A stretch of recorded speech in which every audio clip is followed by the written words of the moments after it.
Well, the funniest thing just happened. I just taped about 15 minutes of audio only to find that my headphones were plugged in and it was not recorded. Very good conversation, too. So, I don't even know what to say at this point.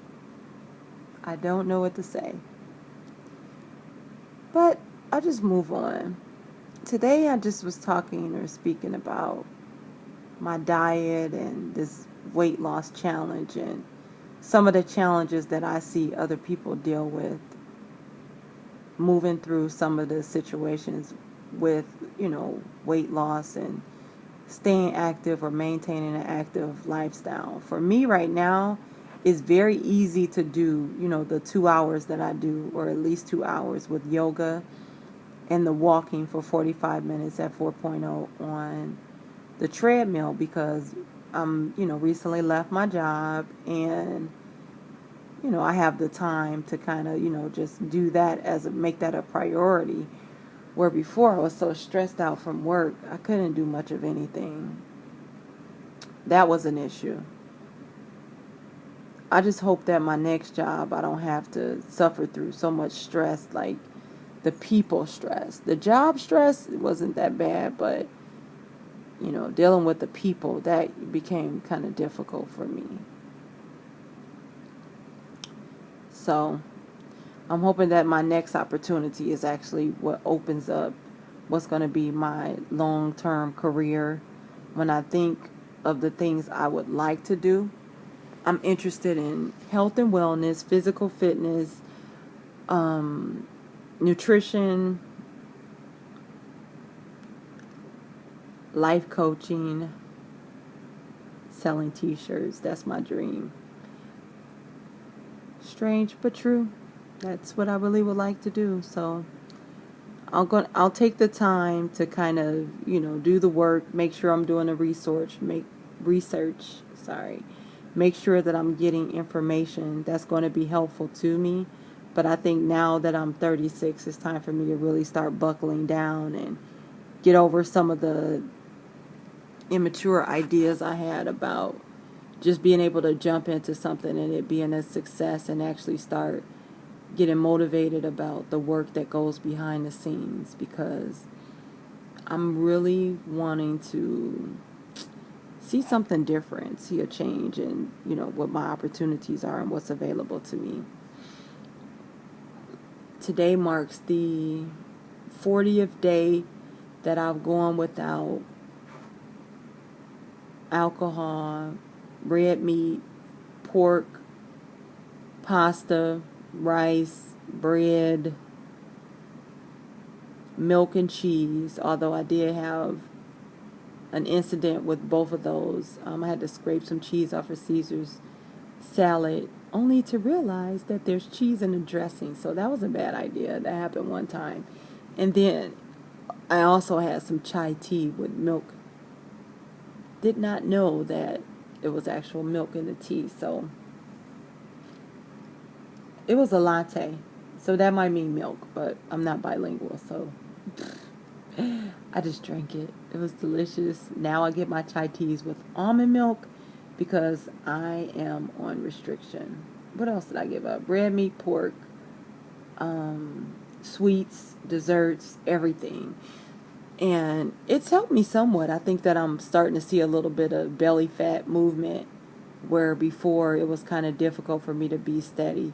I am a sugar fanatic. I'm triggered by so many things.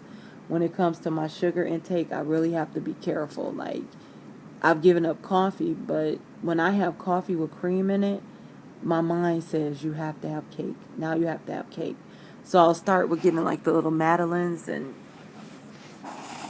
hopefully I said that right. I'll get the little Madeleines, and then after that, even, I want more cake. I like the iced lemon cake, pound cake from Starbucks. Love that cake. So those are some of the things I've been staying away from because, I'll binge or go too far. It seems to work out. I mean, with the yoga, I've been doing that successfully for 35 days. the walking. I'm at my 7th day today, I believe. And I know that I have the ability or the stamina to kind of go the distance until I get my body into the shape that I want it in, so that I can become a little bit more, just present a healthier image or project a healthier image, so that I can, show people that I have the self-discipline or the self-control, and hopefully help motivate others to do the same thing. I think it's a big deal. I think it's very important that you watch out for your body, because, a lot of people think that death is what is going to eventually come, or, when they think about not being physically active or developing bad habits, or, not taking care of your body, a lot of people assume that, well, we all die, or people make comments like, well, we all have to die someday. But, there's also that fear of chronic disease, or, having some type of physical disability because of unhealthy life choices. And I think that it's 2014. Those are some of the things that in this day and age we actually need to take into consideration. With my son having cancer, I say a lot. With my son having cancer and going through that process with him, it kind of brought me to the point where I, was kind of going back and forth with healthy choices, but now I want to make it an active practice to at least do 80-20, where 80% of the time we're deeply involved or engrossed in what, other healthy opportunities are available, so that they have that foundation and that structure for when they become adults. That's important to me. That's important to me, that I set my kids up so that they can make sure that they're looking at it that way. I talk to a lot of people, my friends, or people that I come into, that I interact with. People think that I'm just naturally thin, and that's not true. I mean, I've gotten up to almost 200 pounds just from sheer negligence and not paying attention to what's going on, allowing stress and that belly fat, oh my goodness, to just kind of take over my life because of just not wanting to pay attention to it. The stigma that comes along with,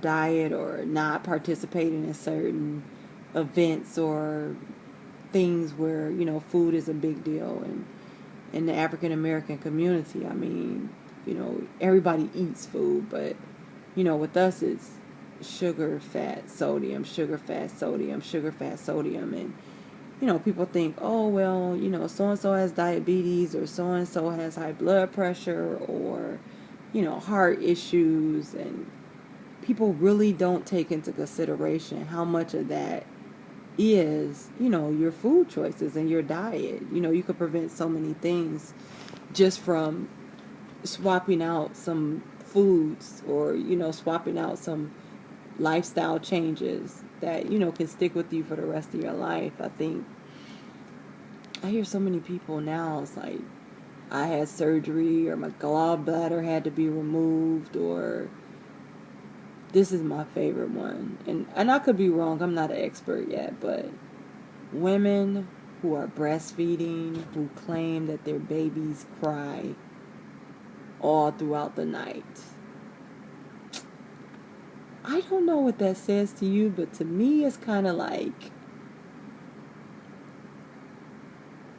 if you keep posting those pictures on Instagram about that horrible food that you're eating, and then talk about being a nursing mom, there might be something wrong here. Maybe something is,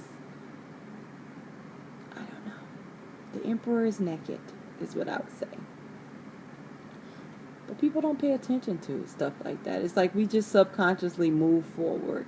I hear so many people say, I don't like ginger, I don't like chia seeds, I don't like kale, I don't like this, I don't like that, without understanding that you like what you like because you've had so much time with it, and it's so rich in, sugar, sodium, and fat. Give yourself an opportunity to kind of provide some substitutions and start with that. You know, it could be just as simple as cooking your own meals instead of going out to eat, making sure you're cooking 80% of your meals for the week. Or stop putting sugar in your coffee. Use a sweetened creamer, which it's not great, but you know, it's not sugar and creamer.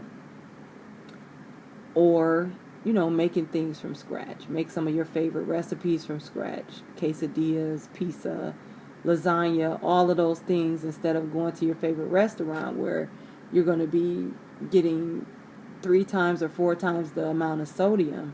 You could actually try something at home where it's just equally as delicious and much more filling, because you can kind of, you know, get a lot more veggies or something substituted within a recipe. Those are some of the things that I've, you know, gotten involved in. And when I tell you, I've done probably every diet you could think of. I've done Weight Watchers, paleo, Atkins, very shortly of experience with the Atkins diet. Would not suggest that with anybody, but that was like maybe 8 years ago when I had no idea what carbs were. That's me laughing, but it was serious. I thought I was on the Atkins diet, but then I later found out that because I ate some oatmeal that morning, it never really started. Long story. Anyway, I've had 3 trainers. I've done spin. I've done yoga. I've done I've done so many things. And I found after 7 years of trying out different diets and, you know, paleo diet, the caveman diet, I even did the baby food diet. Oh, that was kind of inappropriate, gross even. My younger son will never forget that because he thought it was hilarious. That was disgusting. Um, I've done vegan, vegetarian, all kinds of stuff, only to come to an understanding that, you know, it's about, I really, really, really prefer the whole foods diet where I'm cooking my own food. There's no preservatives in my house. I don't keep anything with high fructose corn syrup. And then I swap out my meals or swap out certain recipes for something more healthier. Even going as far as using spaghetti squash instead of pasta in my noodles a lot. So I said pasta in my noodles. Pasta in my spaghetti, or swapping out those spaghetti noodles. But with the, spaghetti squash. With the spaghetti squash, though, I have to boil it and bake it. I bake it first, then I boil it so that it can get a little bit softer. It still has a little bit of a crunch to it, but, you know, it works out for me. Those are some of the things that I really enjoy when I can find something that kind of offsets what would normally be a, you know, a disposition or inconvenience in a diet choice. And, you know, you're not feeling as heavy, you're not as weighed down. I drink a lot of water. 6 water a day generally, but 8 bottles of water a day when I'm trying to lose weight. That helps me out a lot. The 8 bottles. For some reason that really works. The 6 bottles is kind of hit or miss. But 8 bottles if I'm trying to lose weight really gets me going. So I do garbage salads, a lot of garbage salads when I'm just trying to like slim down. So, you know, that works out. But it's all about kind of figuring out where you are, what you want to do, what works best for you, and what's convenient. Yoga is my favorite right now. I love yoga. I love walking and watching YouTube or TED Talks or motivational things like Brian Tracy. So that works out for me a lot too. You just have to find what works for you, but that comes with research and going out and seeking information and becoming an expert at how things can fit into your lifestyle or how you can get the things into your lifestyle. So I'll stop my ramble there because I have to get ready for bed, and I think I'm going to run out of time in about 30 seconds. But I just wanted to share that, and, you know, hopefully as I progress, I can, you know, start getting some things down or get my thoughts more structured in a way that, you know, maybe I can help somebody one day, or maybe somebody will look to me as being an expert in a field of something that I really care deeply about. So, good night and sweet dreams.